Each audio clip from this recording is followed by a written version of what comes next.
নমস্কার বন্ধুরা, পারি হোম টিউশনে সকলকে স্বাগত। আজকের এই ভিডিওতে আমি তোমাদের নবম শ্রেণীর ভূগোলের যে অঙ্ক আছে সেই অঙ্কের মধ্যে সময় নির্ণয়ের অঙ্ক কিভাবে করতে হয় সেটি শেখাবো। এই সময় নির্ণয়ের অঙ্ক করতে গেলে প্রথমেই বলে রাখি যে কয়েকটি আমাদের সূত্র আগে থেকে জানা দরকার। সেই সূত্রগুলি না জানলে আমাদের এই অঙ্ক করতে গিয়ে সমস্যা হবে। তো এই সূত্রগুলি নিয়ে আমি এর আগে একটি ভিডিও বানিয়ে দিয়েছি, তোমরা এই ভিডিওর ডেসক্রিপশানে দেওয়া লিঙ্ক থেকে সেই ভিডিওটি দেখে নিতে পারো, তাহলে তোমাদের সময় নির্ণয়ের অঙ্কটি বুঝতে সুবিধা হবে। তো চলো এবার আমরা ভিডিওটি শুরু করি। দেখো, তোমরা সকলেই জানো যে তোমাদের অঙ্ক দু ধরনের সাধারণত হয়ে থাকে, একটা হচ্ছে দ্রাঘিমা নির্ণয়ের অঙ্ক আর একটা হচ্ছে সময় নির্ণয়ের অঙ্ক। আজকে আমি তোমাদের যেটা শেখাবো সেটা হচ্ছে সময় নির্ণয়ের অঙ্ক। সময় নির্ণয়ের অঙ্ক দেখো, এবার অঙ্কটা প্রথমে কি বলেছে, কলকাতার দ্রাঘিমা 88 ডিগ্রি 30 মিনিট পূর্ব এবং নিউ ইয়র্কের দ্রাঘিমা 74 ডিগ্রি পশ্চিম। নিউ ইয়র্কের সময় যখন সকাল 8টা, তখন কলকাতার স্থানীয় সময় কত? তাহলে দেখো, আমাদের প্রশ্নে কি চেয়েছে, সময় কত, অর্থাৎ আমাদের এখান থেকে বুঝতে পারছি যে আমাদের সময় নির্ণয় করতে হবে। এবার অঙ্ক করতে গেলে প্রথমে আমি দু একটা কথা বলে রাখি। দেখো, সময় নির্ণয়ের অঙ্ক যখন আমরা করব, সেখানে দেখবে অঙ্কে দুটি স্থান থাকবে এবং সেই দুটি স্থানের দ্রাঘিমা দিয়ে দেওয়া থাকবে এবং একটি স্থানের সময় দেওয়া থাকবে, অপর স্থানটি সময় নির্ণয় করতে হবে আমাদের। তো এবারে আমরা আগের ভিডিওতেই বলেছি যে 3টি স্টেপে আমরা অঙ্কটা করব। প্রথম স্টেপেই কি করতে হবে, আমাদের এইভাবে একটি স্কেচ করতে হবে যেখানে মাঝখানে সবসময় কে থাকে, গ্রিনিচ বা 0 ডিগ্রি, এটা এঁকে নিতে হবে এবং প্রশ্ন দেখে আমাদের বুঝতে হবে যে কোন স্থানটা কোন দিকে রয়েছে। দেখো, কলকাতার দ্রাঘিমা 88 ডিগ্রি 30 মিনিট পূর্ব, তাহলে পূর্ব দিকে, অর্থাৎ আমাদের ডান দিকটা পূর্ব দিক, এই দিকটা পশ্চিম দিক। তাহলে 88 ডিগ্রি 30 মিনিট পূর্ব মানে কলকাতা আমাদের পূর্ব দিকে অবস্থান করছে, ধরে নিলাম এখানে কলকাতা অবস্থান করছে এবং এর দ্রাঘিমা 88 ডিগ্রি 30 মিনিট পূর্ব। এবং নিউ ইয়র্কের দ্রাঘিমা 74 ডিগ্রি পশ্চিম, তাহলে গ্রিনিচের পশ্চিম দিকে আমাদের নিউ ইয়র্ক অবস্থান করছে, ধরে নিলাম এই জায়গায় নিউ ইয়র্ক আছে, এখানে বসিয়ে, এবং এর দ্রাঘিমা হলো 74 ডিগ্রি পশ্চিম। এখানে সময় 8টা, তাহলে এখানে সময় 8টা এবং এখানে সময় কত সেটা আমাদের বার করতে হবে। এবার প্রথম স্টেপে আমাদের যে কাজটা করতে হবে সেটা হলো দুটি স্থানের দ্রাঘিমা দেওয়া আছে, সেই দুটি স্থানের দ্রাঘিমার পার্থক্য নির্ণয় করতে হবে। দেখো, নিউ ইয়র্ক ও কলকাতার দ্রাঘিমার পার্থক্য হবে 74 ডিগ্রি যোগ 88 ডিগ্রি 30 মিনিট পূর্ব। তাহলে এখানে দেখো, আমরা নির্ণয় করছি পার্থক্য, অথচ এখানে যোগ করছি। কেন করছি?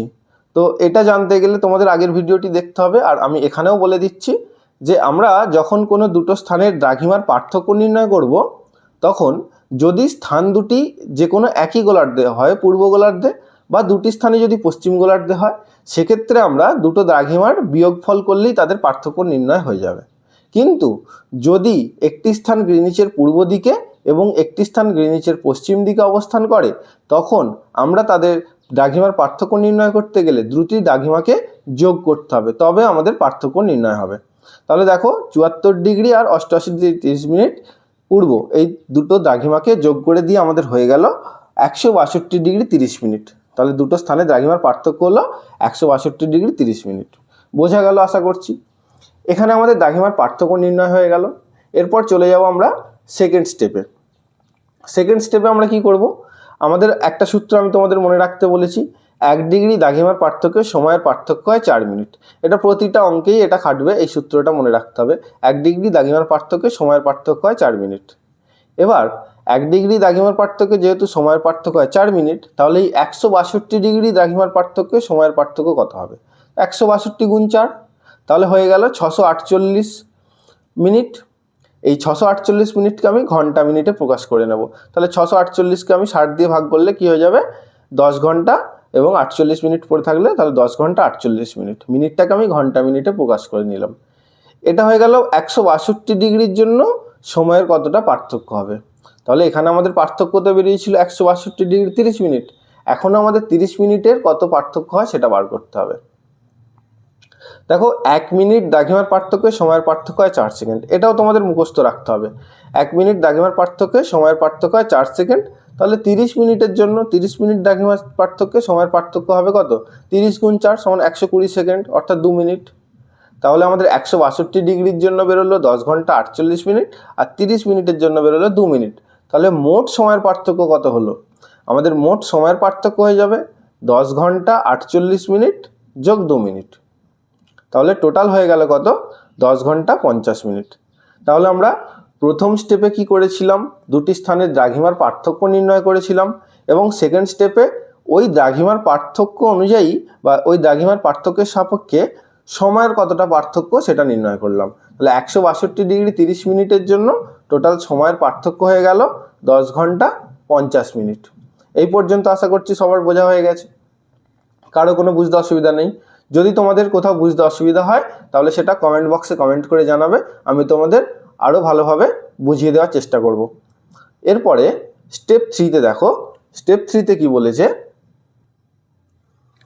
স্টেপ 3তে যেহেতু কলকাতা নিউ ইয়র্কের পূর্ব দিকে অবস্থিত, তাই কলকাতার সময় নিউ ইয়র্কের সময়ের থেকে এগিয়ে থাকবে। কথাটার মানে কি? আমরা যে কোনো স্থান যদি পূর্ব দিকে অবস্থান করে তাহলে তার সময় সবসময় এগিয়ে থাকবে, এবং যদি কোনো স্থান পশ্চিম দিকে অবস্থান করে তাহলে সবসময় তার সময় পিছিয়ে থাকবে। বোঝা গেল? তাহলে এখানে যেহেতু কলকাতা নিউ ইয়র্কের পূর্ব দিকে অবস্থিত, তাই কলকাতার সময় নিউ ইয়র্কের থেকে অবশ্যই এগিয়ে থাকবে। তাহলে কলকাতার সময়টা কি হবে? নিউ ইয়র্কের সময়ের থেকে যোগ করতে হবে। এগিয়ে থাকবে মানে যোগ করতে হবে, যদি পিছিয়ে থাকতো তাহলে বিয়োগ করতে হতো। এবার কলকাতার সময় হবে কত? নিউ ইয়র্কের সময় ছিল 8টা, আর সময়ের পার্থক্য বেরিয়েছিল 10 ঘন্টা 50 মিনিট। তাহলে সকাল 8টা থেকে 10 ঘন্টা 50 মিনিট আমাদের যোগ করে দিতে হবে।